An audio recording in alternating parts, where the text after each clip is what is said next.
Assalamualaikum warahmatullahi wabarakatuh. Saya Bella Rizky Karima dari kelas 12 PMT, nomor absen 2. Di sini saya akan mempresentasikan tentang proses produksi massal.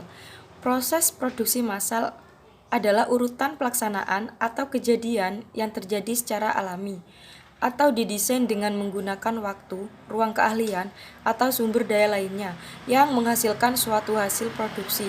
Adalah suatu kegiatan yang dikerjakan untuk menambah nilai guna suatu benda atau menciptakan benda baru sehingga lebih bermanfaat dalam memenuhi kebutuhan.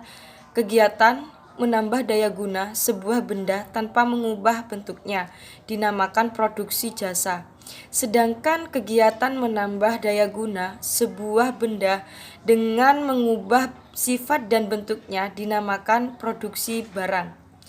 Adapun tahapannya, yang pertama ada routing, yaitu proses menetapkan dan menentukan urutan kegiatan proses produksi. Yang kedua ada scheduling, proses menetapkan dan menentukan jadwal. Yang ketiga ada dispatching, proses menetapkan dan menentukan proses pemberian perintah. Yang keempat ada follow up, proses mendorong terkoordinasinya perencanaan proses produksi. Adapun tujuannya, yang pertama sarana kelangsungan suatu perusahaan, yang kedua meraih keuntungan, yang ketiga kegiatan meningkatkan tambahan nilai atau value produk, yang keempat untuk mengganti barang yang aus rusak barang yang telah habis, yang kelima meningkatkan kemakmuran, yang keenam memenuhi pasar internasional. Adapun jenis-jenis proses produksi massal. 1. Produksi terus-menerus, ada 9 bagian. Yang pertama, pola ini akan selalu sama dari ke hari tanpa ada perubahan. Terdapat urutan yang pasti dari bahan baku hingga menjadi produk akhir. Kedua, berproduksi berjumlah yang relatif besar dengan variasi jenis produk yang kecil. Yang ketiga, penyusunan peralatan produksi atas dasar arus urutan pekerjaan dari bahan mentah menjadi produk akhir. Yang keempat, mesin-mesin bersifat khusus untuk menghasilkan produk-produk tertentu. Yang kelima, pengaruh operator kecil. Yang keenam, tidak memerlukan karyawan.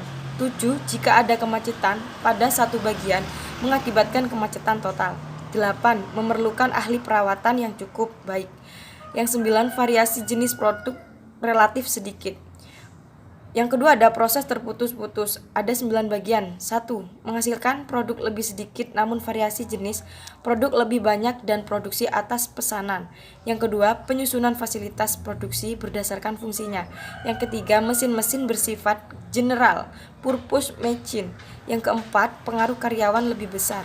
Yang kelima, bila terjadi kemacetan pada suatu bagian tak akan menyebabkan kemacetan total.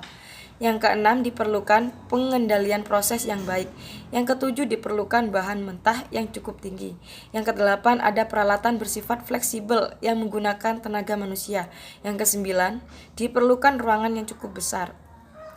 Produksi massal adalah nama yang diberikan kepada sebuah metode memproduksi barang dalam jumlah besar dengan biaya yang rendah per unitnya.